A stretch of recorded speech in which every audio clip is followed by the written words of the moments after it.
A partir. Bueno, vamos a la página 146. Hagamos una pequeña resumen cortito sobre lo que habíamos dicho en la primera clase que hablamos del Evangelio de San Juan.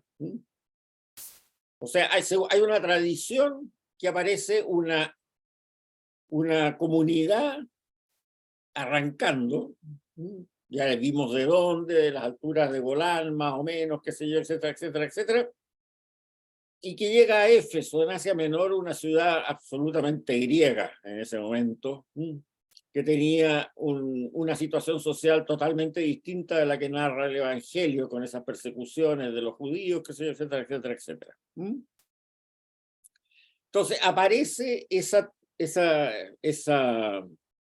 comunidad que arranca más o menos entre el 85 y el 90. Y la particularidad que traen un evangelio. Ahora, ¿cuántos serían? Pueden ser 20, 50, no creo que sean muchos los que lograron sobrevivir. Ahora, esa comunidad, no hay ninguna referencia que ahí llegara el evangelista Juan. Al contrario, de acuerdo a los textos y los historiadores, como lo vamos a ver en esta clase, el evangelista había muerto en su lugar de origen, ahí en las alturas de Golán. Y seguramente había muerto en la persecución que vimos ahí que había ocurrido por allá por los años 70, 80, después de la destrucción de Jerusalén, a raíz de este pacto de las sinagogas con los gobernadores romanos de Yamné. Y a raíz de esa persecución, los sobrevivientes arrancan a Éfeso. Ahora, dado que llegan por allá más o menos entre el 85 y el año 90, bueno, San Juan lo llevó. Eso es una cosa que está clara en la historia de hoy día. Y tampoco llegó la Virgen María. Porque además por edad, o sea, en ese momento, la Virgen María tendría más o menos 120 años. Y en ninguna parte se dice que haya vivido tanto. Además, si ustedes van a Jerusalén, les muestran el lugar de la dormición de la Virgen, que se llama, que es donde fue al cielo. Pero sin embargo, hoy día en Éfeso ahí muestran la casa de la Virgen María, que creo que está en manos de una comunidad franciscana o algo así. Bueno, no es la casa de la Virgen María. La Virgen María no llegó a Éfeso, sencillamente. No hay ninguna traza que haya llegado a Éfeso en esa época, sino que hay que creer en la tradición esa que se durmió en Jerusalén, y hay un lugar en que se venera en Jerusalén para eso. Pero lo curioso es que a uno le muestran en Éfeso la casa de la Virgen María y le cobran entrada. O sea, lamentablemente no es así, digamos. Bueno. Pero ahora, ¿quién es el que trae esa comunidad? ¿Quién era el líder de esa comunidad? Bueno, primeramente, veamos qué pasa cuando llega esa comunidad. Ahí llegan a Éfeso e inmediatamente provocan una herejía. Y la razón de que provocan esa herejía es que Éfeso, como ciudad griega, en general a los griegos les costaba mucho entender que a un dios, por muy encarnado que estuviera, se le pudiera crucificar.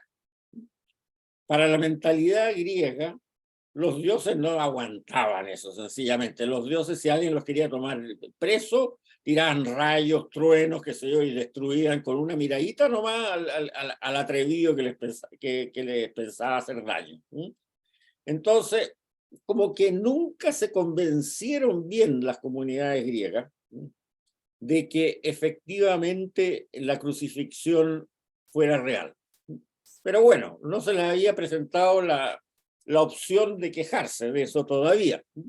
Pero llega esta gente con este evangelio, que si ustedes hicieron la tarea, leyeron los capítulos 15, 16 y 17, el protagonista, vale decir Jesús, aparece tan elevado, con tanto poder, con tanto control de sí mismo, con tanta, digamos, poderío mental, para poderlo decir de alguna manera, que entonces los habitantes de Éfeso, que eran paganos cristianos, dijeron, aquí está la explicación. Aquí está la aplicación. Mira, Pablo y los sinópticos están totalmente equivocados.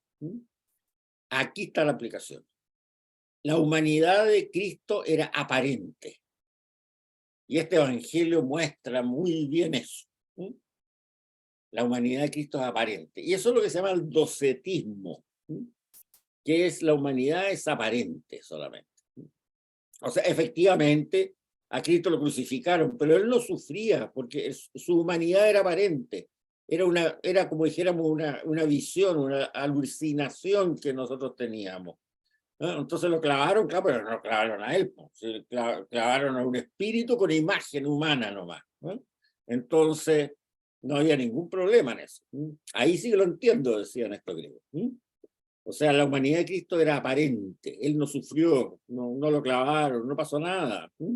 Fue nada más que una manera, digamos, una especie de parábola, ¿eh? Visual que nos hicieron ahí.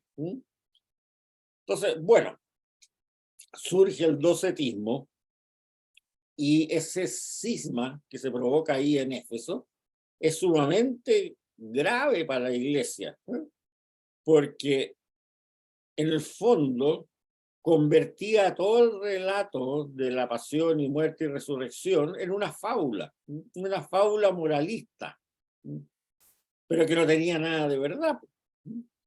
Entonces, es evidente que eso provocó una reacción en el líder de esta comunidad que llegaba y además en algunos paganos cristianos originales que quedaban de la época que había estado San Pablo por ahí, que empezaron a cuestionar este docetismo, ¿no? Pero la comunidad de hecho se dividió. Se dividió. Algunos siguieron, formaron una especie de comunidad separada de tipo 2Z y otros no.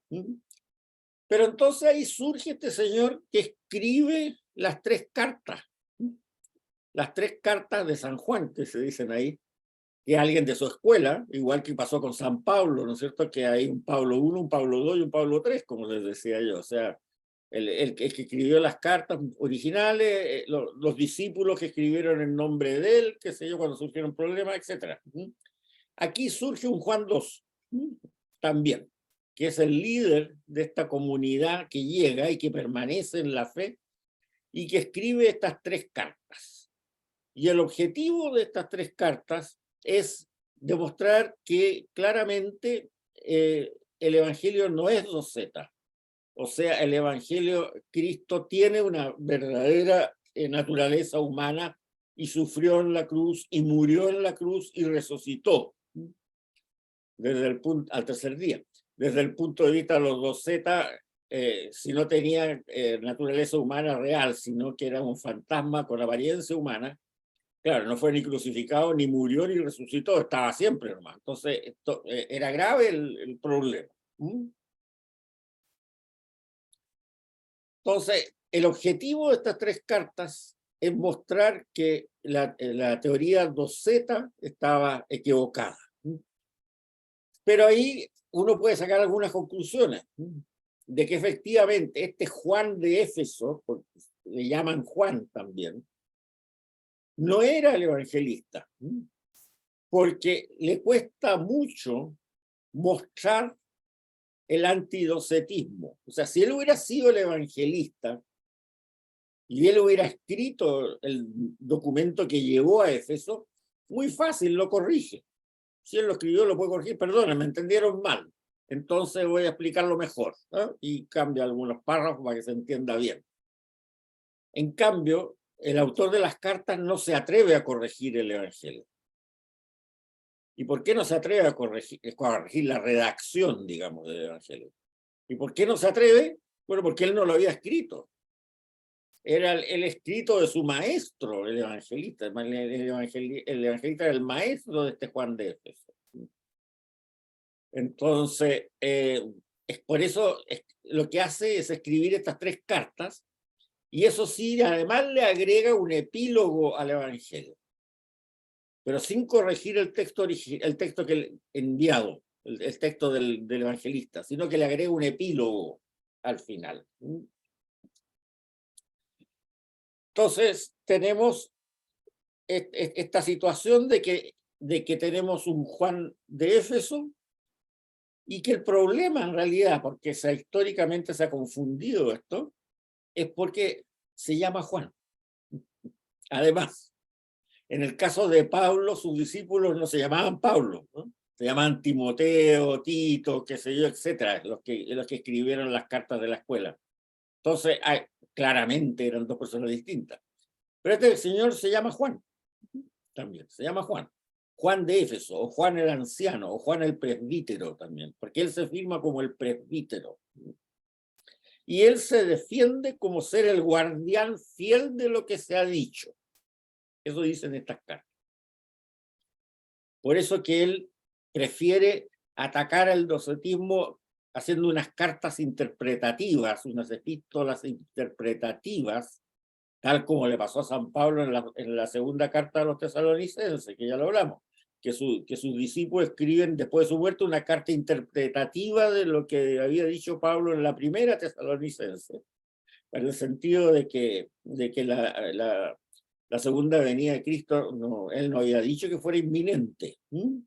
Bueno, aquí también, él adopta la misma medida. Bueno, hacemos unas cartas interpretativas para que el Evangelio se interprete de acuerdo a lo que yo digo en estas cartas.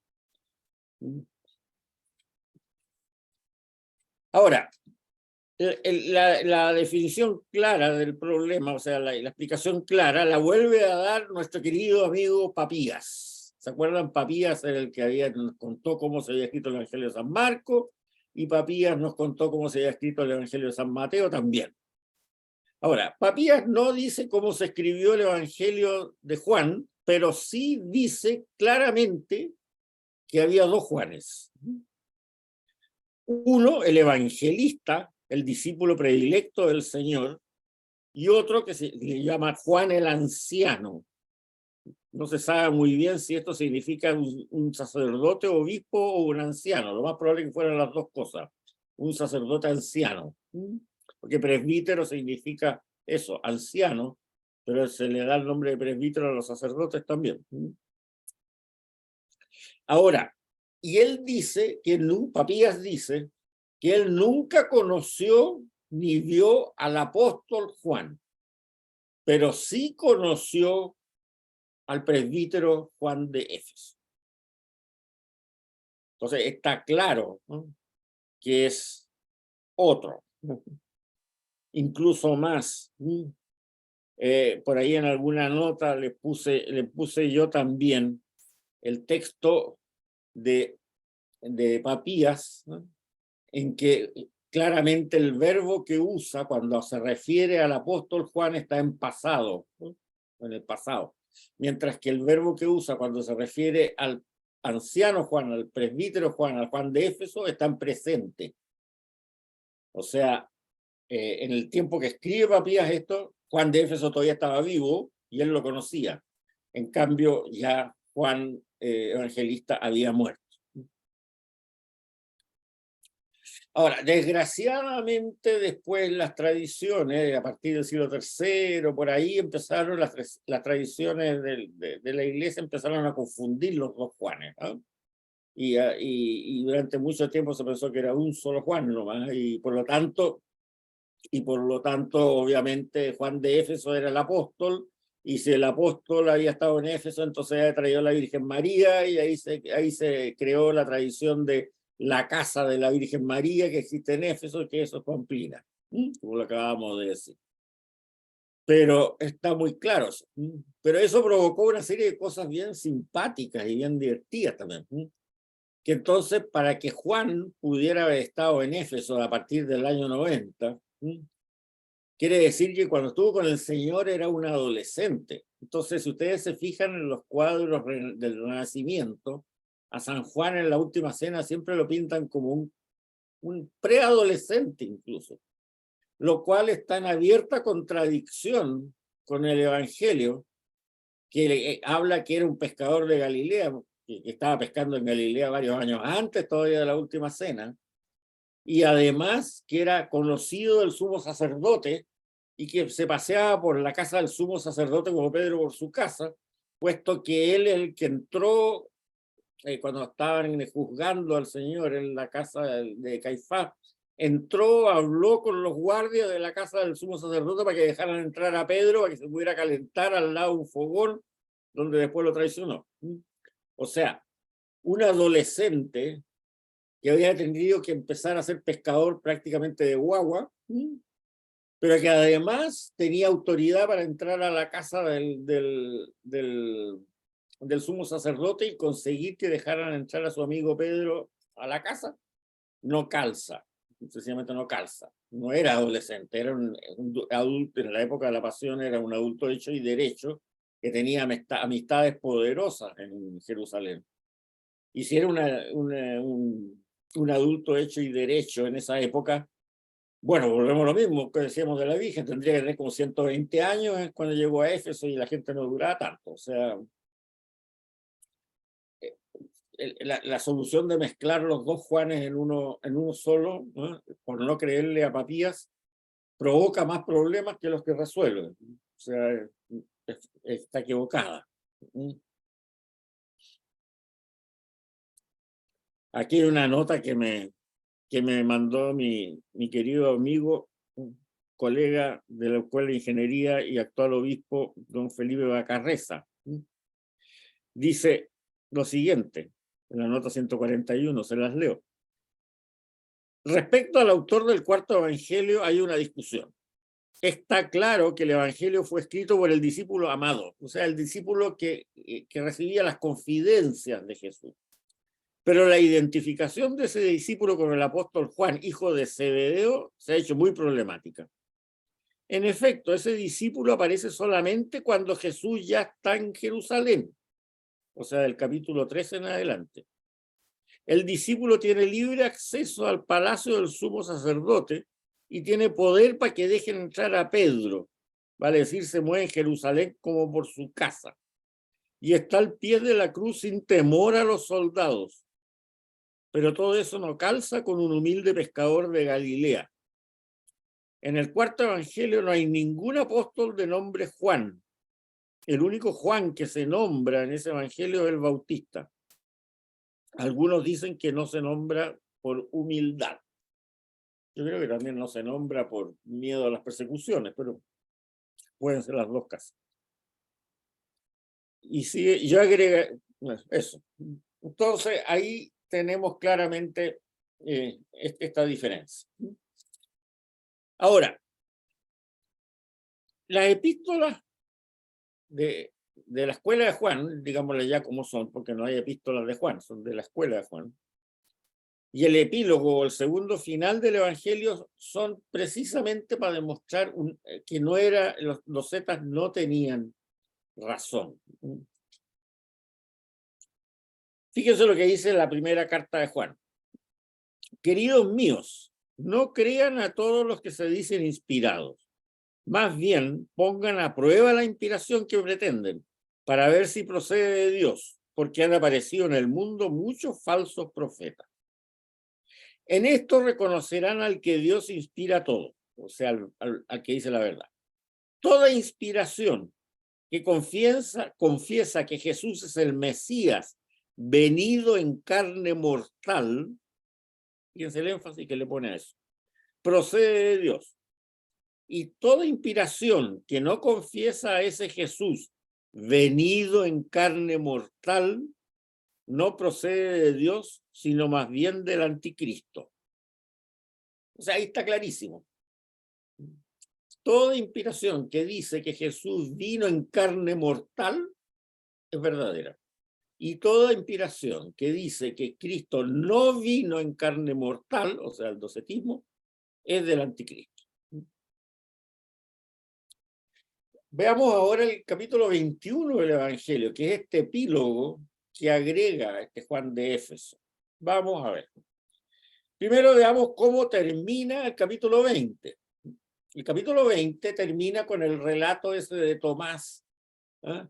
De Tomás del ver para creer, digamos, que si no meto la mano en esto no voy a creer, y entonces él, la segunda vez que Jesús aparece ahí para comer, le dice a Tomás, toma, mete la mano aquí, tócame a mí, ve que soy yo, y Tomás hace el Señor mío y Dios mío, ¿no es cierto?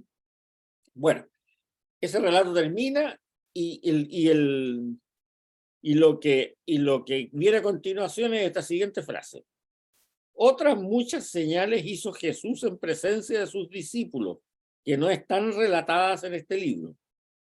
Estas quedan escritas para que crean que Jesús es el Mesías, el Hijo de Dios, y para que creyendo tengan vida por medio de él. O sea, ahí cierra el Evangelio. Eso es cerrar el Evangelio. Pero después viene a continuación, sin pito de qué, lo que dice. Después de esto, o sea, después de haber cerrado el Evangelio, no tiene sentido, se nota que es algo agregado. Después de esto, se manifestó Jesús otra vez a los discípulos a la orilla del mar de Tiberíades. Se manifestó de esta manera. Estaban juntos Simón Pedro, Tomás, llamado el mellizo, Natanael, el de Caná de Galilea, los de Zebedeo y otros dos de sus discípulos.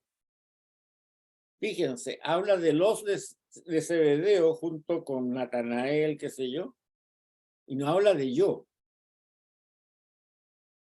¿Se dan cuenta de la diferencia? No habla de yo. O sea, el que está hablando, el que está escribiendo esto se refiere en primera persona. Lo repito. Después de esto se manifestó Jesús otra vez a los discípulos a orillas del mar de Tiberíades. Se manifestó de esta manera. Estaban juntos Simón Pedro, tercera persona, o sea, es él. Tomás, tercera persona, es él, llamado el mellizo. Natanael, el de Caná de Galilea, tercera persona, es él. Los de Zebedeo, tercera persona, son ellos. No soy yo, son ellos. Y otros dos de sus discípulos, tercera persona también. Sigo como yo ahora, diciendo, el que escribe. Simón Pedro les dice, voy a pescar. Les contestan, también vamos contigo. Fueron y subieron a la barca, pero aquella noche no pescaron nada. Cuando amaneció estaba Jesús en la orilla, pero los discípulos no sabían que era Jesús. Les dice Jesús, muchachos, ¿no tienen nada que comer? Le contestaron, no. Él les dijo, echen la red a la derecha de la barca y encontrarán. Se les presentó Jesús en la orilla, pero los discípulos no lo reconocían. La echaron, pues, ya no podían arrastrarla por la abundancia de peces. El discípulo que Jesús amaba entonces le dice a Pedro, es el Señor. O sea, el discípulo estaba también en la barca, junto con los de Zebedeo, qué sé yo, y todo. Los demás discípulos vinieron en la barca arrastrando la red con los peces, pues no distaban mucho de tierra, sino unos 200 codos. Nada más saltar a tierra, ven preparadas unas brasas y un pez sobre ellas y pan. Les dice Jesús, traigan algunos de los peces que acaban de pescar. Subió Simón Pedro y sacó la red de la tierra llena de peces grandes. Eran 153. Fíjense con el detalle que lo dice, para que vean que conocía la cosa. Y aún siendo tanto, no se rompió la red. Jesús les dice, vengan y coman. Ninguno de los discípulos se atrevía a preguntarle quién eres tú, sabiendo que era el Señor. Viene entonces Jesús, toma el pan y se los da, y de igual modo el pez. Esta fue ya la tercera vez que Jesús se manifestó a los discípulos después de resucitar entre los muertos. Hagamos una pequeña paradita acá. Fíjense la insistencia como habla de lo que comieron, cuántos pescados recolectaron. y el menú, ¿no es cierto? El pescadito a las brasas. ¿Por qué esa insistencia? Porque los fantasmas no comen, porque no tienen cuerpo. O sea, aquí está claramente diciendo, señores docetas, no enreden la cuestión, no es así. Después, incluso más, después de resucitar entre los muertos, dice hasta la tercera vez, o sea, está muy claro que es después de la resurrección y que tenía cuerpo y que comía. Los fantasmas no comen. Sigamos. Después de haber comido, dice Jesús a Simón Pedro, Simón de Juan, hijo de Juan, ¿me amas más que estos? Le dice él, sí, Señor, tú sabes que te quiero. Le dice Jesús, apacienta mis corderos. Vuelve a decirle por segunda vez, Simón, hijo de Juan, ¿me amas? Le dice él, sí, Señor, tú sabes que te quiero.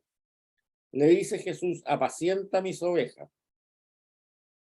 Le dice por tercera vez, Simón, hijo de Juan, ¿me quieres? Se entristeció Pedro de que le preguntase por tercera vez, ¿me quieres? Y le dijo, Señor, tú lo sabes todo, tú sabes que te quiero. Le dice Jesús, apacienta mis ovejas. En verdad te digo, cuando eras joven tú mismo te ceñías e ibas donde querías, pero cuando llegues a viejo extenderás tus manos y otro te ceñirá y te llevará donde tú no quieras. Con esto indicaba la clase de muerte con que iba a glorificar al Señor. Dicho esto, añadió, sígueme. Pedro se vuelve y ve, siguiéndole detrás al discípulo que Jesús amaba, que además durante la cena se había recostado en el pecho y le había dicho, Señor, ¿quién es el que te va a entregar? Viéndolo Pedro le dice a Jesús, fíjense, se refiere Pedro ve al que estaba ahí, que se yo, en la cena, que te va a entregar, que se yo, etcétera, etcétera. A pesar de que estaban, en este mismo relato lo dice que también estaban los de Zebedeo. Son, no es el mismo. Viéndolo Pedro le dice Jesús, Señor, ¿y este qué? Jesús le respondió, si quiero que se quede hasta que yo venga, ¿qué te importa? Tú sígueme. Corrió pues entre los hermanos la voz que este discípulo no moriría. Pero Jesús no había dicho a Pedro no morirá, sino si quiero que se quede hasta que yo venga, ¿qué te importa? Y ahora vuelvo a repetir la conclusión del capítulo 20, para decir, bueno, aquí hay un epílogo y aquí sí que se termina. Este es el discípulo que da testimonio de estas cosas y que las ha escrito, y nosotros sabemos que su testimonio es verdadero. Es el discípulo que da testimonio de estas cosas, o sea, es el discípulo, ese discípulo que Jesús amaba, ese discípulo confidente de Jesús, y que él las escribió, no las escribí yo, el que habla, ¿no? Él las escribió. Y nosotros sabemos que su testimonio es el verdadero. Hay además otras muchas cosas que hizo Jesús. Si se escribieran una por una, pienso que ni todo el mundo bastaría para contener los libros que se escribieran. O sea, aquí hace unas copias un poco alteradas del final del capítulo 20. Entonces está claro, el capítulo 21 lo escribe alguien que da testimonio de que el discípulo era efectivamente quien escribió. Él solamente da testimonio. Nosotros sabemos que su testimonio es verdadero. O sea, Juan de Éfeso sabe que el testimonio del discípulo predilecto del Señor, el discípulo confidente, es verdadero. Pero él da testimonio, ¿no? Bien. O sea, ahora, ¿por qué agrega también este párrafo aquí tan importante de la triple pregunta a Pedro sobre si me amas? Bueno, la explicación normalmente que se da es para que todo el mundo vea que Jesús había perdonado a Pedro, lo pregunta 3 veces, por lo equivalente a las 3 negaciones que había hecho, y que lo ratifica como el que tiene que apacentar las ovejas. Claro, eso es cierto. Pero además también tiene algo que es de mucho interés para el problema que estamos hablando de la herejía de Don Zeta en Éfeso. Porque ¿qué pasaba? los docetas, cuando empiezan a decir que los sinópticos estaban totalmente equivocados, porque Jesús no había tenido cuerpo, qué sé yo, etcétera, etcétera, porque este evangelio lo presentaron de una forma muy gloriosa siempre, etcétera, etcétera, etcétera. También cuestionaron la supremacía de Pedro, que los sinópticos la dicen muy claramente, ¿no? Y San Pablo también, no se olviden, Cefas, etcétera. ¿Por qué? Porque está equivocado. Juan, el único que entendió. Por lo tanto, Juan es el líder de la iglesia. Eso es lo que decía el docetismo en Éfeso. Entonces, en este epílogo que agrega el Juan de Éfeso, Juan el presbítero, se preocupa de las dos cosas. Primero, demostrar que el Señor comía después de resucitado, lo dice claramente, para que nadie crea que era un relato más viejo, de antes de la resurrección. No, comía después de resucitado. Comía pescadito y tenían pescadito porque pescaron 153 peces. Ya. Y la segunda cosa es que efectivamente Pedro sigue siendo Cefas. No lo dice con ese nombre, pero sigue siendo Cefas porque el Señor le pregunta 3 veces si lo ama, indicando que son la contraparte de las 3 veces que lo negó, que salen en este mismo evangelio, y que siempre le dice que él es el que tiene que apacentar las ovejas, no Juan. Entonces, se nota claramente la intención de este Juan el anciano, Juan el presbítero, Juan el, como lo quieran llamar ustedes, de por qué escribió este epílogo. No es por casualidad, no. Tiene una lógica bastante clara. Ahora, debido a este cisma doceta que ocurrió en Éfeso,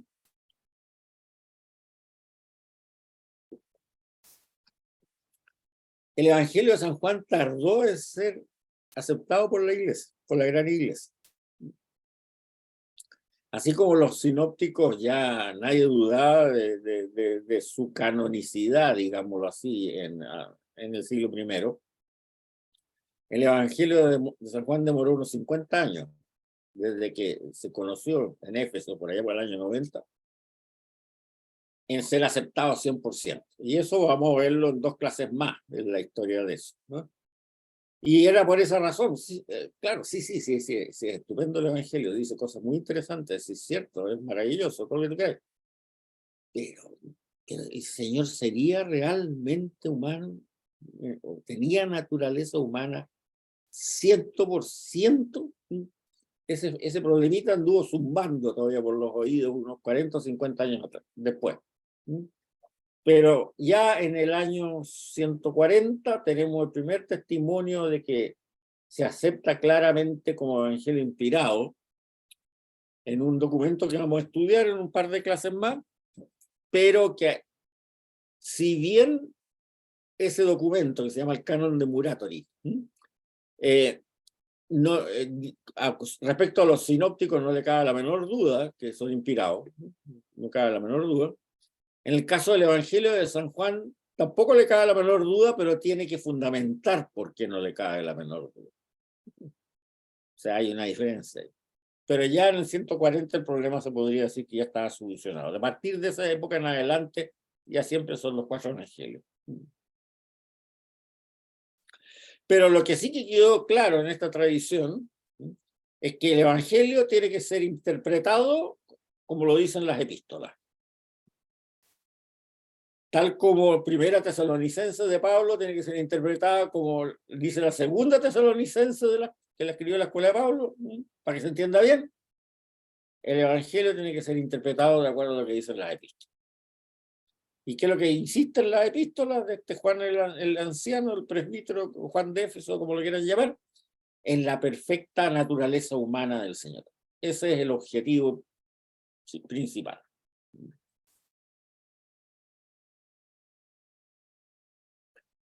Bien, vamos a ver ahora en el apéndice 2, vamos a la página 207, en que nuestro querido Santo Padre Benedicto XVI de feliz memoria, en su libro Jesús de Nazaret, da una explicación bastante interesante y bastante profunda sobre esto. A mí me hizo muy feliz en la fecha que el Papa Benedicto publicó su libro Jesús de Nazaret, porque en esa época, justo un poquito antes, yo estaba haciendo este mismo curso y hablando exactamente de lo mismo que hemos hablado ahora, en una parroquia que no voy a nombrar porque a lo mejor ustedes la conocen y conocen la historia. Y resulta que después de la clase, era presencial, varias personas me fueron a acusar al párroco, de que cómo podía decir yo semejante barbaridad de decir que el apóstol Juan y el discípulo amado a lo mejor eran dos personas distintas, y peor aún, decir que las 3 cartas de Juan no habían sido escritas por Juan, sino por un tal Juan de Éfeso. ¿Dónde lo había sacado? Que yo era absolutamente hereje. Bueno, por suerte el párroco era también profesor de la Facultad de Teología de la Católica. Yo lo conocía de mi época de estudiante en teología. No me hizo clases a mí, pero lo conocía bastante. Y le dijo, mira, no te preocupes, explícalo de nuevo en la próxima clase para que lo entiendan mejor y sacar el problema. Pero al poco andar, el Papa Benedicto publica este libro, Jesús de Nazaret, que es estupendo, digamos, leanlo ustedes. Y ahí veo la explicación que da el Papa Benedicto. Entonces inmediatamente lo puso como apéndice, ¿no? Para que nadie de ahí para adelante, en los libros, cuando hiciera clase, les decía, si tiene dudas, lea el apéndice 12. Nadie pudiera volver a acusar de hereje. Pero vamos a leerlo porque da una explicación y lo explica muy bien. Vamos a la página 207. ¿Quién es este discípulo el que Jesús tanto quería? El Evangelio nunca lo identifica directamente con el nombre. Confrontando la vocación de Pedro y la elección de los otros discípulos, el texto nos guía a la figura de Juan Zebedeo, pero no lo indica explícitamente. Es obvio que mantiene el secreto a propósito. Es cierto que el Apocalipsis menciona expresamente a Juan como su autor, pero a pesar de la estrecha relación entre el Apocalipsis, el Evangelio y las cartas, queda abierta la pregunta de si el autor es el mismo. Bueno, ya después, cuando vemos el Apocalipsis, vamos a ver el problema del autor del Apocalipsis, pero otro cuento. Desde Ireneo de León, muerto en el año 202, la tradición de la Iglesia reconoce unánimemente a Juan de Zebedeo como el discípulo predilecto y el autor del Evangelio. Esto se ajusta a los indicios de identificación del Evangelio, que en cualquier caso remiten a un apóstol y compañero de camino de Jesús desde el bautismo en el Jordán hasta la última cena, la cruz y la resurrección. Pero en la época moderna han surgido serias dudas sobre esta identificación. ¿Pudo el pescador del lago de Genezaret, en Galilea, por allá al norte, haber escrito este sublime evangelio de las visiones que penetran hasta lo más profundo del misterio de Dios? ¿Pudo él, Galileo y artesano, haber estado tan vinculado con la aristocracia sacerdotal de Jerusalén, a su lenguaje y a su pensamiento, como de hecho lo está el evangelista? ¿Pudo haber estado emparentado con la familia del sumo sacerdote, tal como parece sugerir en el texto? Lean Juan, dice Benedicto, capítulo 18, versículo 15.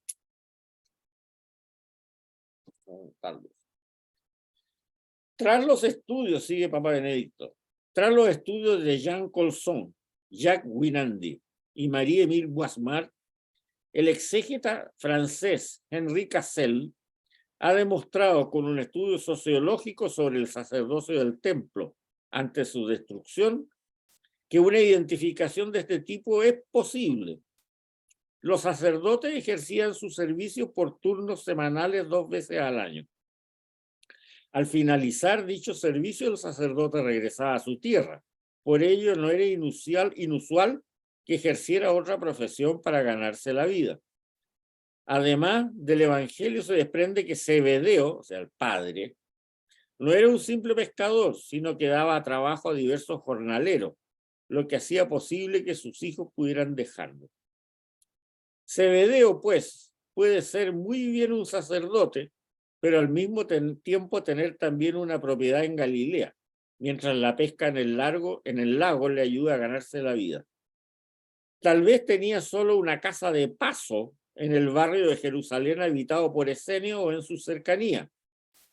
Precisamente esa cena durante la cual este discípulo se apoya en el pecho de Jesús tuvo con toda probabilidad en un sector de la ciudad habilitado por esenios, en la casa de paso, posible casa de paso del sacerdote Zebedeo, que cedió el cuarto superior a Jesús y a los 12. En ese contexto, y ahí cita a Cassell en la página 480 de su estudio, en este contexto resulta interesante otro dato de la obra de Cassell. Según la costumbre judía, fíjense, esto es muy interesante, el dueño de la casa, o en su ausencia, como en este caso, su hijo primogénito, se sentaba a la derecha del invitado, apoyando la cabeza en su pecho. O sea, ahí tendríamos la razón de eso. Entre paréntesis, eso de sentarse no es real, ¿eh? Y el mismo Papa lo dice en otra parte. Porque en esa época, en la cena, o sea, todas las últimas cenas que están pintadas son irreales. Me parecen todos sentaditos. En esa época comían recostados en unas cheslón, como se dice ahora en la época moderna, y con unas mesas bajitas que tendrían esta altura nomás, comían así, ¿no? Recostados. Entonces, por eso que el que se sentaba a su derecha, que era el dueño de casa, o en su defecto, el primogénito, si el dueño de casa no estaba, se podía apoyar en el pecho del que estaba en la cheslón del lado, digamos. Porque en las pinturas habitualmente presentan la situación de una forma un poco como que es irreal, o sea, significaría que Juan estaría con la cabeza prácticamente debajo de la mesa, o sea, no, si están todos sentados, no. Ustedes pueden ver grabados romanos de la época, sobre todo griegos, que hay un montón en la Wikipedia. Eran unas cuestiones en que estaban recostados así tirados, y comían con la mano, por supuesto, no con los cubiertos. Entonces, este dato es interesante. Se dice, según la costumbre judía, el dueño de la casa, o en su ausencia, como en este caso, su hijo primogénito se sentaba a la derecha del invitado apoyando la cabeza en su pecho. O sea, era una especie de protocolo de atención del dueño de casa a su invitado principal. Ahora, fíjense bien, hay un detalle aquí también. Su hijo primogénito, eso quiere decir que Juan era mayor que Santiago. Y a Santiago nunca lo pintan como un adolescente. Por lo tanto, ahí se fijan que también hay un problema. O sea, lo que está tratando de mostrar aquí el Papa Benedicto es que el discípulo amado, el discípulo confidente y Juan pueden calzar. Pero no está hablando en este momento de que el que escribió las cartas sea el mismo. Pero sigamos. A este respecto es importante un dato que aporta el historiador de la Iglesia Eusebio de Cesarea. Eusebio nos informa sobre una obra en 5 volúmenes del obispo Papías de Hierápolis, fallecido cerca del año 120, y fallecido de mucha edad cerca del año 120, o sea, él para el 90 estaba vivito y coleando y plenamente vigente, en la que habría mencionado que él no había llegado a ver o conocer a los santos apóstoles, pero que había recibido la doctrina de aquellos que habían estado próximos a ellos. Habla de otros que también habían sido discípulos del Señor y cita los nombres de Aristión y un presbítero Juan. Lo que importa, dice el Papa, es que distingue entre el apóstol y el evangelista Juan por un lado y el presbítero Juan por otro. Mientras que al primero no, o sea, al apóstol, no llegó a conocerlo personalmente, sí tuvo encuentros con el segundo, con el presbítero. Esta información, continúa el Papa, es verdaderamente digna de atención. De ella y de otros indicios afines se desprende que en Éfeso hubo una especie de escuela joánica, que que hacía remontar su origen al discípulo predilecto del Señor, en la cual había además un presbítero Juan, que era la autoridad decisiva. O sea, este era el líder de esta comunidad de Éfeso que recibió este evangelio y que emigraron de las alturas de Golán, el líder famoso. Claro, aquí se confunde porque los dos se llaman Juan, no es el caso de Pablo, que sus discípulos por suerte no se llamaban Pablo. Este presbítero Juan aparece en la segunda y la tercera carta de Juan, al comienzo, como remitente y autor, y solo con el título del presbítero, sin mencionar el nombre de Juan. Es evidente que él mismo no es el apóstol, de manera que aquí, en este paso del texto canónico, encontramos explícitamente la enigmática figura del presbítero Juan. Tiene que haber estado estrechamente relacionado con él. Quizá llegó a conocer incluso a Jesús, a lo mejor. A la muerte del apóstol se le consideró el depositario de su legado. Y en el recuerdo, ambas figuras se han entremezclado finalmente cada vez más.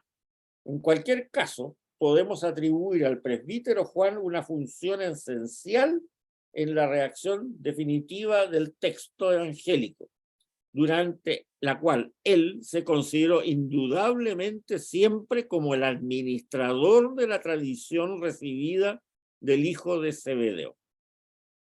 Y aquí termina con este párrafo siguiente el Papa Benedicto. Puedo suscribir la conclusión final que Peter Stuhlmacher ha sacado de los datos aquí expuestos.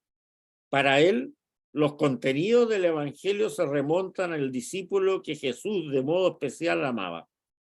Al presbítero hay que verlo como su transmisor y su portavoz.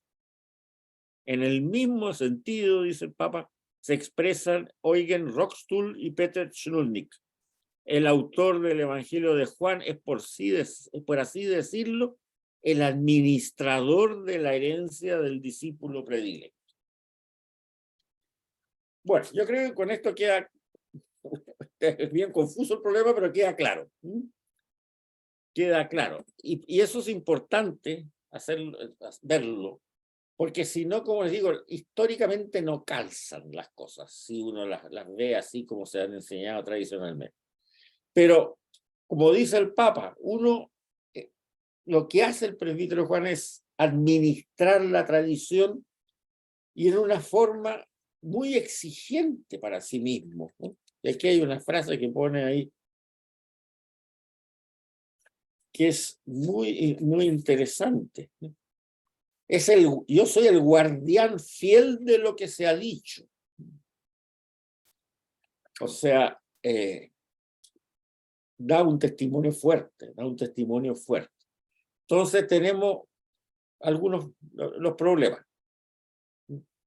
Para el Papa Benedicto es perfectamente posible que el discípulo predilecto de Jesús fuera Juan, primogénito de Zebedeo, porque su padre Zebedeo era sacerdote y por lo tanto el hijo podía ser perfectamente una persona que tuviera influencia en la casa sacerdotal y por eso pudiera entrar y salir con Pedro, qué sé yo, y todas estas cosas. O sea, es perfectamente posible para Benedicto XVI. No es seguro, porque como él mismo dice, el Evangelio no dice nada de esa relación. Y el único Juan que nombra es Juan Bautista. Pero es viable. Lo que sí que dice el Papa, que el Juan de Éfeso es claro que no era el apóstol. O sea, Juan el presbítero no era el apóstol. La casa del apóstol Juan que se muestra en Éfeso no era la casa del apóstol Juan y la Virgen María nunca estuvo en Éfeso. Eso es real. Y ahí entonces, claro, hay un horizonte de años en que los personajes pueden coexistir y pueden estar cada uno en su lugar sin mayor problema. Bien, ese es el Evangelio y las cartas de Juan. En realidad el Evangelio es fascinante, ¿eh? Es sumamente fascinante. O sea, Si ustedes leyeron este discurso del capítulo 15, 16, 17, ojalá lo leyeran todos los discursos, léanlo entero, porque en realidad es fascinante. Porque la profundidad que llega, y efectivamente, bueno, si esta persona fue el confidente, porque eso significa el discípulo predilecto, el discípulo que Jesús amaba, como que le quieran llamar, fue el confidente del Señor. Puede haber perfectamente recibido esa confidencia, ¿no? De parte de él. Entonces, es muy interesante, como decíamos antes. Es un evangelio que se escribe con el espíritu de no apostatar, ¿no? Por eso que ponen tan elevada la imagen de Cristo, ¿no? No vayan a apostatar, si Él es el camino, la verdad y la vida, Él el buen pastor, Él, y a cada rato el protagonista dice, yo soy, eso dice ya, es decir, Yahvé en hebreo significa yo soy, o sea, es fuerte el mensaje, a nosotros no nos llama la atención porque no, no conocemos el original hebreo de forma natural, pero está diciendo Yahvé, yo soy, a cada rato. Entonces, está claro que no tiene el mismo objetivo que los otros tres, por eso que puede chocar un poco. O sea, va más allá que los tres. En general, hoy día se tiene bastante claro de que cuando se escribió el Evangelio en la forma que está ahora, ¿no? Porque ya dijimos que había tres etapas clarísimas en este Evangelio, ¿no es cierto? Cuando se escribió el Evangelio, los sinópticos eran conocidos por el autor o los autores, ¿no? Eran perfectamente conocidos, ¿no? Puede ser conocida en base a la tradición oral o lo que ustedes quisieran, pero se nota claramente que el objetivo del Evangelio de Juan no es repetir la historia, desde otro punto de vista, no. Es complementar lo que ya se dijo. Por eso que hay muchas cosas que no cuenta. El bautismo no lo cuenta, ¿sí? En el Jordán. ¿Por qué no lo cuenta? Bueno, pues si ya lo contaron los demás, ¿para qué lo voy a contar de nuevo? Esa sería la explicación que nos daría. La infancia tampoco la cuenta. ¿Por qué? Por la misma razón. Muchas parábolas no las cuenta, o sea, todas las parábolas no las cuenta. ¿Por qué? Por la misma razón. Pero en cambio, ¿qué cuenta? Oye, lo que se le olvida a los otros, pues, la boda de Caná y una serie de cosas más, ¿no? Entonces, es claro que está en una segunda etapa para suplir lo que los otros no contaron. Y además, dado que no pretende él, por esa misma razón, convertir a nueva gente, sino que la nueva gente debe convertirse seguramente primariamente por lo que enseñan los sinópticos, que no vayan a apostatar. En época de tremenda persecución, toda la escuela juánica es no apostaten. En el Apocalipsis vamos a ver exactamente la misma figura. No apostaten. Es preferible morir mártir, que dura unas pocas horas a lo mejor el proceso, y con eso vas a la felicidad eterna, en vez de estar feliz en esta tierra y después irte al martirio eterno en el infierno. Ese es el mensaje de fondo. Vamos al Apocalipsis ahora. Página 150. El Apocalipsis, para entender lo que es el Apocalipsis, veamos qué es lo que es la apocalíptica primero. Porque el Apocalipsis es un libro que se escribe en un género que se llama género apocalíptico, de lo cual no es el único. Hay más apocalipsis judíos, no cristianos, bastantes, que son bastante interesantes, y hay algunos otros pocos apocalipsis posteriores, apócrifos, digamos, cristianos, que no aportan nada nuevo, por lo tanto nunca entraron al canon. Ya veremos por el asunto del canon más adelante. Ahora, ¿qué significa la apocalíptica? La apocalíptica es una literatura que surge de un enfoque teológico que se llama el apocalipticismo. Y desde el año 150 antes de Cristo maduró fuerte en el ambiente judío. Hay algunos libros que no están en el canon, y vamos a ver por qué, en el canon de la lista de los libros de la Biblia, canon hebreo, como el libro primero de Enoch, por ejemplo, pero que lo vamos a analizar un poco acá. Que es escrito más o menos por el año 165, ¿no? Antes de Cristo. Pero hay más, hay dos libros de Enoch, 2 y 3 de Baruch, un cuarto de Esdras, un Apocalipsis de Sofonía, de Cedrac, de Abraham, de Adán, de Elías, de Sem, etc. Hay una buena cantidad de libros apocalípticos que nos han llegado de la época judía de unos 100 años, 100 años hasta antes de Cristo, o 150 años antes de Cristo, hasta la época del nacimiento del Señor. Después del año 70 desaparecieron del mapa los libros apocalípticos, después de la destrucción de Jerusalén, salvo estos que sobrevivieron, pero se dejaron de escribir. Ahora, el término de apocalíptica significa revelación por medio de una visión.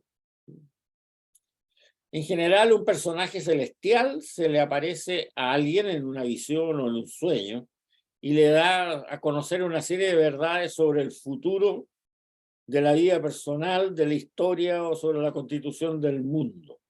Y normalmente siempre ese alguien que se aparece es alguien importante, digno de crédito. Muchas veces no tiene nada que ver con la realidad del personaje, pero bueno, es lo que se llama un pseudoepígrafo. Ahora, el contenido de la visión normalmente es cósmico, ¿no? O escatológico, qué sé yo. Ahora, hay dos tipos de literatura apocalíptica. La primera es la que trata de entender lo que está pasando en ese momento, lo que se llama el curso de los tiempos. ¿Por qué pasan estas cosas raras que nos están pasando? Y la segunda forma de literatura apocalíptica es cuando trata de explicar los misterios de lo que pasa en el mundo celestial.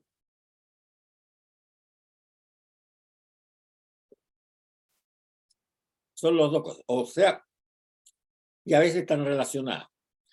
O sea, una forma apocalíptica es tratar de explicar qué es lo que está pasando en el mundo, por qué están ocurriendo tantas catástrofes normalmente. Y la segunda forma es una explicación de lo que está pasando en el mundo celestial.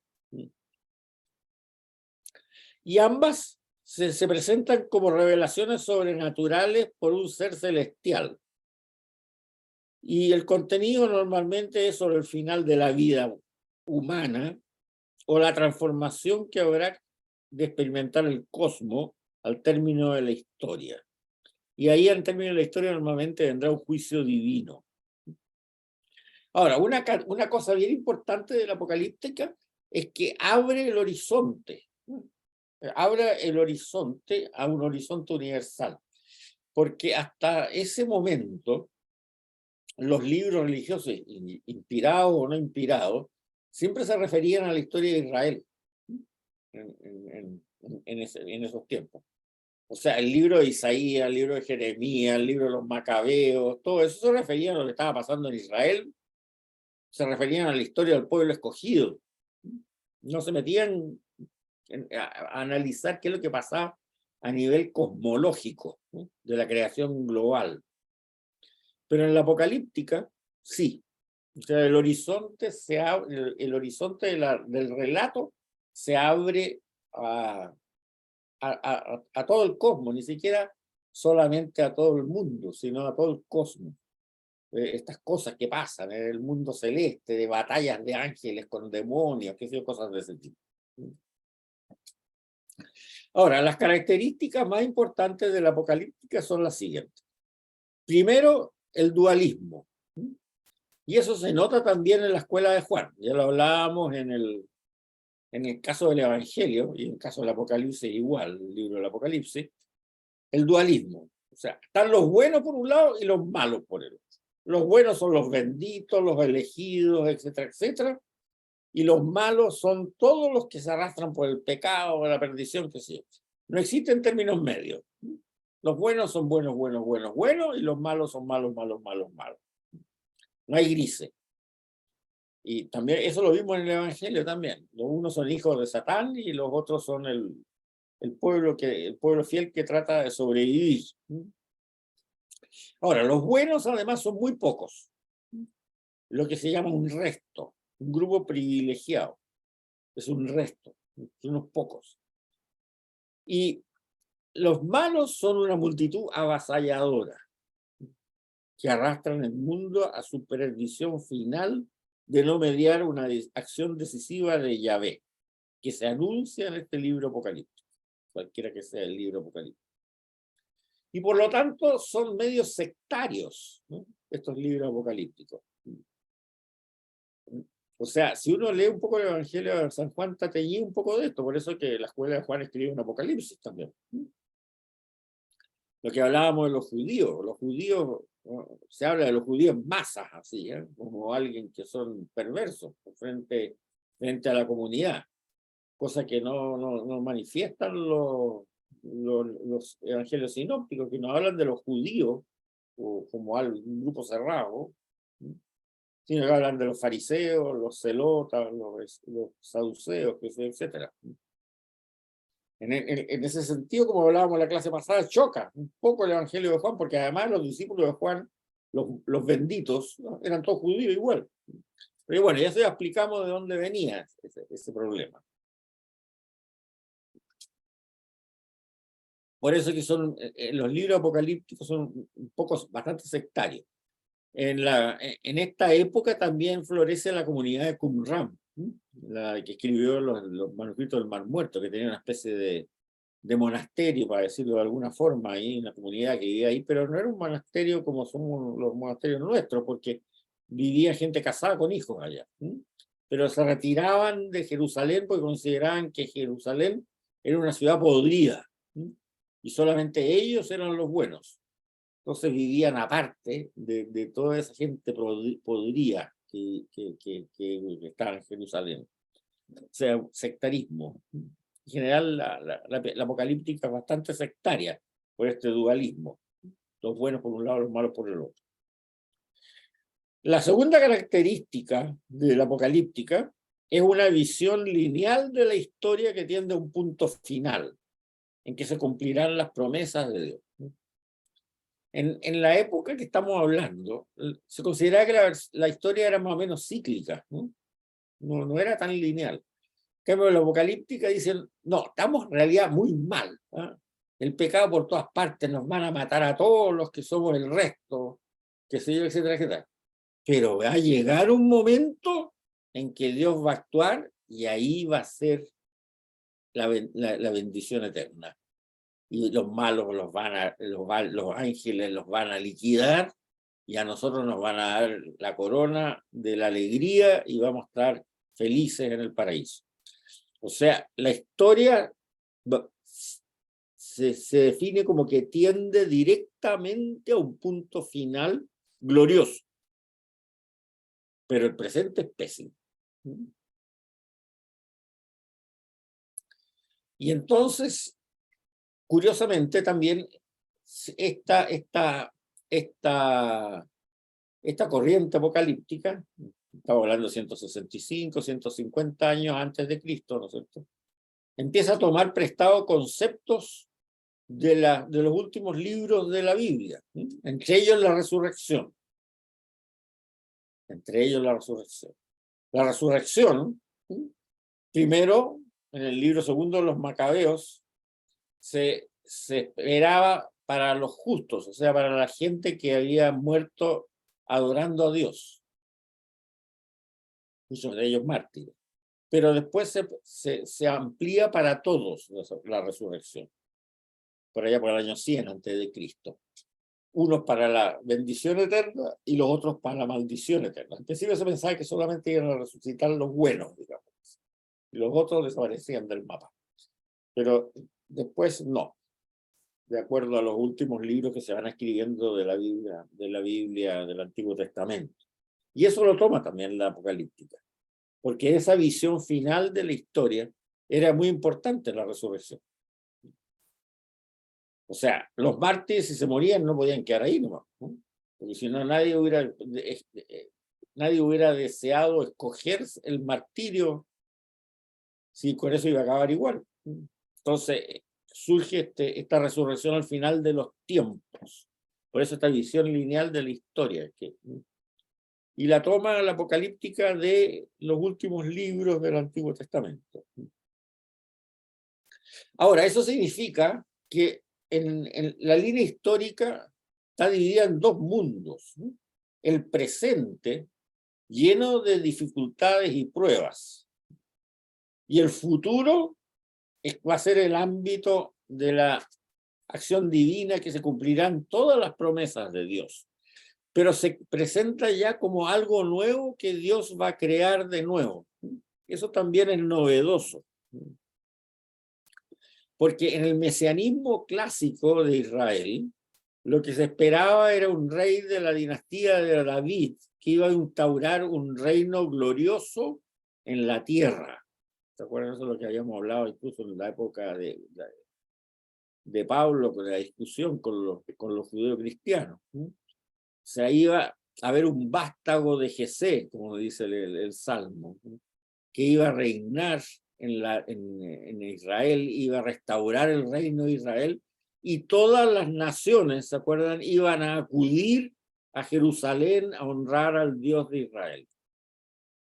O sea, el mesianismo en épocas inmediatamente anteriores era un mesianismo que iba a ocurrir en la tierra y que iba a restaurar la gloria de Israel, llevando la paz a todo el mundo, evidentemente, porque con eso los gentiles, los paganos, iban a acudir a honrar al Dios de Israel y Jerusalén. Y eso es lo que entendía Pablo, ¿se acuerdan? Por eso que él dice, yo me voy a dedicar a convertir a los paganos. ¿Se acuerdan que lo dijimos eso? ¿Por qué? Porque no están viniendo los paganos a adorar al Dios de Israel. ¿Y por qué no están viniendo? Porque nosotros los judíos no le hemos ido a predicar a los paganos. En cambio, en la apocalíptica se habla de una nueva creación. O sea, efectivamente se llega al punto glorioso del Mesías instaurado como Señor del universo. Pero hay una nueva creación y una Jerusalén celestial que va a descender del cielo. Para los que van a misa, San Juan de Vitacura, piensen en el mosaico al frente. Eso es típico apocalíptico. Una nueva creación y una Jerusalén celeste que va a descender del cielo. O sea, borrón y cuenta nueva. Para apocalíptica, en la llegada del Mesías, borrón y cuenta nueva, como decimos nosotros. Mientras que digamos, el Antiguo Testamento no era borrón y cuenta nueva. Era una llegada de ordenamiento, pudiéramos decir así. Bueno, como se trata de borrón y cuenta nueva y una nueva creación, por lo tanto esa visión no está circunscrita a Israel solamente, como era el enfoque del Antiguo Testamento, sino que es global. Si es nueva creación para todos. O sea, una nueva creación no solo para Israel, sino para los paganos y para la gente que vive en tierras que ni siquiera conocemos. Es una nueva creación. Por eso que la apocalíptica es mucho más universalista que lo que nos narra el Antiguo Testamento, incluso hasta los libros inmediatamente antes del nacimiento del Señor. Y como decíamos antes, una visión pesimista del mundo presente y una visión trascendente del mundo venidero. Sin embargo, esa visión pesimista del mundo presente no se traduce en una evasión de los problemas reales, sino que se da un contexto de esperanza, creando un efecto de seguridad incluso frente a un martirio cruento. O sea, el mundo está re mal, pero vamos para el bien. O sea, es un optimismo realista, un optimismo pesimista o un optimismo realista. Al final, el mundo no va a ganar. Vamos a ganar nosotros. Si ustedes se fijan, en el Evangelio de San Juan hay una raíz ya, una raíz de tipo apocalíptico, ¿no? O sea, no apostaten, no apostaten. El grito de no apostaten que lo transparenta entero.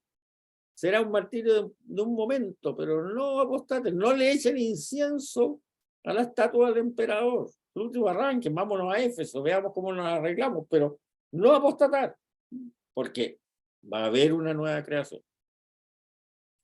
Por eso que la escuela juánica en realidad no se entiende el Evangelio mucho sin el Apocalipsis, y no se entiende el Apocalipsis sin el Evangelio, y todo interpretado por las cartas, las tres cartas en medio. Ya. Y esto está determinado ya, por Dios. O sea, no hay nada al azar. Esto es un plan divino que culminará en la salvación de los justos y el castigo de los malvados. Es así. Y va a haber la nueva creación. Punto. Si usted no cree, bueno, problema suyo, pero así es. Ahora, todo esto trae también unos relatos de ángeles y demonios demasiado exuberantes. Y eso es lo que no gustó mucho ni a los rabinos ni a los padres de la iglesia, y por eso no incluyeron muchos libros apocalípticos dentro del listado de las escrituras.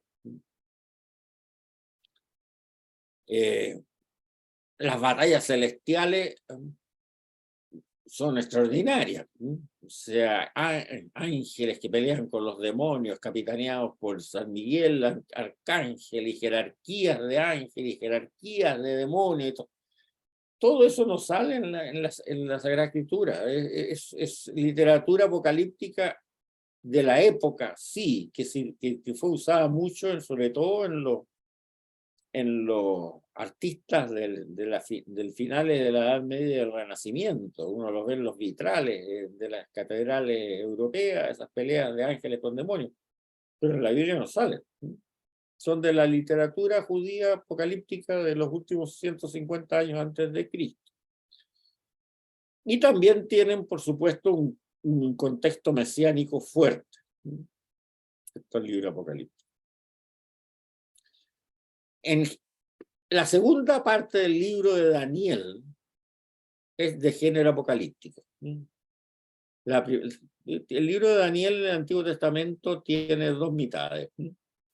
La primera es género profético típico, y la segunda parte, que más o menos la segunda mitad, es apocalíptica. En el Nuevo Testamento hay un capítulo, el 13, me parece que lo vamos a ver más adelante, del Evangelio de Marcos, que también es medio apocalíptico.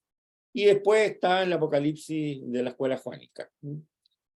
Pero esos son, diría yo, fuera a lo mejor de algunas frasecitas por aquí y por allá, los únicos textos de tipo apocalíptico que existen en la Biblia cristiana o la Biblia hebrea. Pero como les digo, hubieron muchos más y vamos a ver algunos aquí.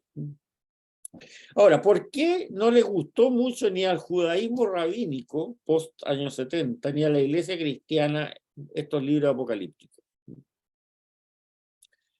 A pesar de que eran muy populares. Primero, la hipertrofia angélica. Eso de las grandes batallas celestiales y cosas así nunca le gustó mucho, ni a los rabinos ni a los padres de la iglesia, porque hacían dependiente lo que pasaba en la tierra a lo que estaba pasando en el cielo en estas batallas celestiales. Y tanto los rabinos como los padres de la iglesia decían: no, mijito, usted tiene que portarse bien, ¿eh? De acuerdo al decálogo, de acuerdo a los evangelios que usted quiera, ¿eh? Usted tiene que portarse bien. Y no me venga a echar la culpa de que porque ahí arriba hay unos ángeles peleando con unos demonios, tiene que usted que no es culpable de que no se porta bien. No. El mundo tenemos que arreglarlo aquí en nuestro planeta, digamos, portándonos bien de acuerdo a las reglas morales que nos dice la Sagrada Escritura. Punto. Entonces, esa tendencia a decir es que lo que pasa en la tierra es porque allá arriba están peleando ángeles con demonios, entonces repercute en nosotros. No, señor. No le eche la culpa al empedrado, ¿no? Eso no, no, no. La hipertrofia de lo angélico es como que sepultó un poco. Ahora, nunca fueron condenados ni por la iglesia ni por el rabinato los diferentes libros apocalípticos de esa época. Se leían, no había ningún problema, pero había que tener bien claro que no eran palabras de Dios. Ese es el punto. Ahora, también los rabinos y los cristianos, entonces los padres de la iglesia y los rabinos, creen que la culpa básica del mal moral en el mundo no la tiene un satán exterior, sino el mismo ser humano. O sea, el relato del Génesis es muy claro. El mal moral, que el mal en sí, la otra puede ser accidentes, que sé yo, físicos que ocurran, pero el mal moral entró en el mundo porque, tal como dice el Génesis en forma textual, Adán y Eva quisieron decidir por ellos solos lo que era bueno y era malo. Y eso es lo que dice la explicación esa del árbol del bien y el mal. El árbol del bien y el mal es un árbol simbólico, obviamente, ¿no? No existe, no es una manzana, eso es un cuento de que inventaron en el Renacimiento. El árbol del bien y el mal, lo dice la serpiente, es que si ustedes comen el fruto del árbol del bien y del mal, ustedes van a ser como Dios, que ustedes van a poder decidir lo que es bueno y lo que es malo por ustedes mismos. Ese es el origen del mal. No que hay unos seres por ahí. Ahora, evidentemente hay un tentador, sí, eso no cabe la menor duda, lo dicen los evangelios, pero es un tentador, no es la causa. Lo que te puede hacer es tentar a hacer el mal, a decidir hacer algo que no deberías hacer, o ser de una forma que no deberías ser. Pero no es que tú lleves inserto ahí algo que no puedes resistir. En el libro de Enoch, por ejemplo, se dice algo para que vean ustedes. El mal llegó por la unión, no se sabe si violación o no, la unión pecaminosa de los ángeles caídos con las hijas de los hombres, que habría surgido una raza malévola de gigantes a los que Dios destruyó con el diluvio. Eso es lo que dice el libro de Enoch. O sea, unos ángeles caídos, o sea, que habían apostatado de estar en el cielo, cosa que no aparece en ninguna parte en la Biblia, como les digo yo, habrían visto que las mujeres de los hombres eran atractivas, dice el libro de Enoch, y se unieron a ellas y engendraron una raza de gigantes perversos que Dios la tuvo que eliminar con el diluvio. Bueno, eso fue rechazado de plano, tanto por los rabinos como los padres de la iglesia, porque eso significaba que el mal era inevitable, o sea, no era posible evitar hacer el mal.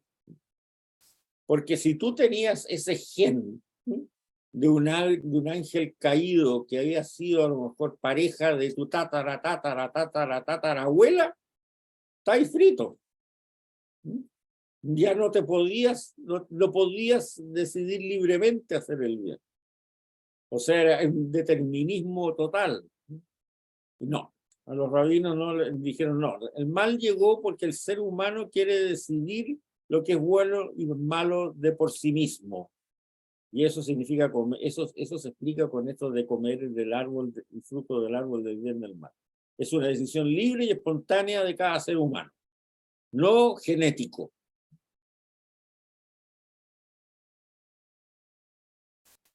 Por eso, Dios es gracia y el hombre goza de libertad. Por la acción libre del hombre, Eva y Adán entró el pecado, y por la gracia de Dios vivo vino su gracia salvadora en Jesucristo.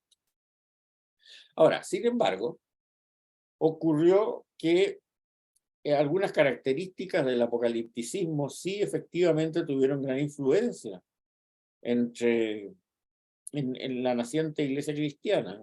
Entre ellos, por ejemplo, el accionar de Dios como su revelación en la historia universal que trasciende su accionar previo en la historia de Israel solamente. Efectivamente, eso provocó en la iglesia cristiana que si al principio estaba muy orientada a pensar en el cuadro del Antiguo Testamento puro, así, de pueblo escogido, que sea, etcétera, con unos pocos gentiles, unos pocos paganos agregados, digámoslo así.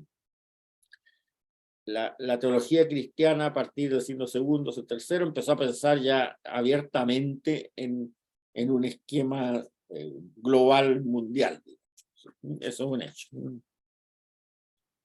También el concepto de la nueva creación entró fuerte en la iglesia cristiana. Ya no era solamente ese milenarismo del padre Lacunza o del padre Alonso Valle, digamos, que conversamos alguna vez, ¿no? en que Jesús iba a reinar por 1000 años en esta tierra en gloria y majestad, pero que iba a ser en la misma tierra, no. El concepto de la nueva creación, o sea, de que iba a haber, que nosotros íbamos a ir, como dicen los científicos hoy día, una especie de universo paralelo, digámoslo así. Eso efectivamente es fruto de la mentalidad apocalíptica y ha entrado fuerte en la teología cristiana, tanto oriental como occidental. San Pablo dice que esta nueva creación ya ha comenzado con la primicia, que es la resurrección de Jesucristo. Para San Pablo, la iglesia vive ya en esa era escatológica, o sea, la era finales, ya que su tiempo, el tiempo de la iglesia ocurre entre la resurrección de Jesucristo y la segunda venida de Jesús al final de los tiempos. Ahora, el apocalipticismo es diferente del profetismo, no es lo mismo, a pesar que hay una revelación a alguien. Pero hay que entender bien claro que son dos cosas totalmente distintas. O sea, en el profetismo, Yahvé le indica a una persona humana un mensaje concreto. Anda a los deportados de Tel Aviv y diles esto, bla, bla, bla, bla, bla, bla. Ezequiel se va a los deportados de Tel Aviv y les dice el mismo, comilla, bla, bla, bla, bla, bla, cierre comilla. O a Jonás, anda a Nínive y dile que si no se convierten en 30 días los voy a destruir. Llega Jonás a Nínive después de una serie de peripecias y les dice a los ninivitas, si no se convierten en 30 días, Yahvé va a destruir la ciudad. O sea, exactamente lo mismo, un mensaje concreto. En cambio, la apocalíptica revela hechos que ocurren en la esfera celeste, pero que reflejan las situaciones que afectan a los justos de este mundo, brindándole una esperanza futura normalmente de tipo mesiánico. Son 4 las grandes diferencias que hay. La primera, en las visiones apocalípticas es necesario que un ángel las interprete y se las explique al visionario para que la pueda comprender. En cambio, en las visiones proféticas, la comprensión por parte del visionario es automática. Como vamos a ver en el Apocalipsis de la escuela juánica, hay muchas cosas que el ángel que le habla a Juan tiene que explicarle, porque son batallas celestiales, son, qué sé yo, caballos que tienen, con jinetes que tienen cara de águila y cosas por el estilo, una serie de cosas raras que no se entienden. Entonces, son explicaciones muy largas de cosas muy complejas que el visionario le pide al mismo ángel que les muestre estas cosas, que se las explique, y que son bastante difíciles de comprender. En cambio, en el profetismo el mensaje es clarísimo, lo entiende cualquiera. Oigan, ninivitas, si no se convierten en 30 días, el Señor va a destruir la ciudad. Punto. Eso lo entiende cualquiera. Así es el mensaje profético con respecto al mensaje apocalíptico. Segunda diferencia, el mensaje profético tiene una dimensión inmediata respecto al profeta, no así el mensaje apocalíptico. Veamos Jonás de nuevo. Oye, son 30 días, si no se convierten en 30 días, se va a destruir la ciudad. Clarísimo. El mensaje apocalíptico, estas cosas, estas batallas celestiales, y que caen las estrellas del cielo y una serie de cosas, son cosas que son mensajes que según el apocalipsis que sea, van a ocurrir, pero a lo mejor en 5 millones de años más, digamos. No es inmediato. Tercera característica. El lenguaje del mensaje profético es sencillo. No así el lenguaje del mensaje apocalíptico, que suele ser fantástico, fantasioso y mítico. Un poco lo que decíamos antes también, pero más recalcado. Y el cuarto punto muy interesante de las diferencias. En el mensaje profético, Dios aparece muy cercano al receptor del mensaje. O sea, Dios le habla a Ezequiel y le dice, anda para allá y diles esto. Directo. O Dios le habla a Jeremías. Jeremías le dice, te enviaré a predicar tal cosa. Y Jeremías le dice, no, se asusta y dice, no, si soy un muchacho, no me mande.